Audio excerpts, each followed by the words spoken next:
أعوذ بالله من الشيطان الرجيم. بسم الله الرحمن الرحيم. يا أيها الذين آمنوا كتب عليكم الصيام كما كتب على الذين من قبلكم لعلكم تتقون أياما معدودات فمن كان منكم مريضا أو على سفر فعدة من أيام أخر وعلى الذين يطيقونه فدية طعام مسكين فمن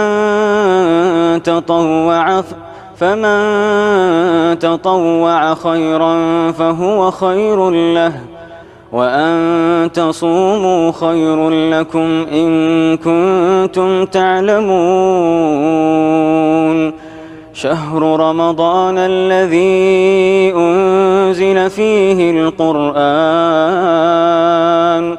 هدى للناس وبينات من الهدى والفرقان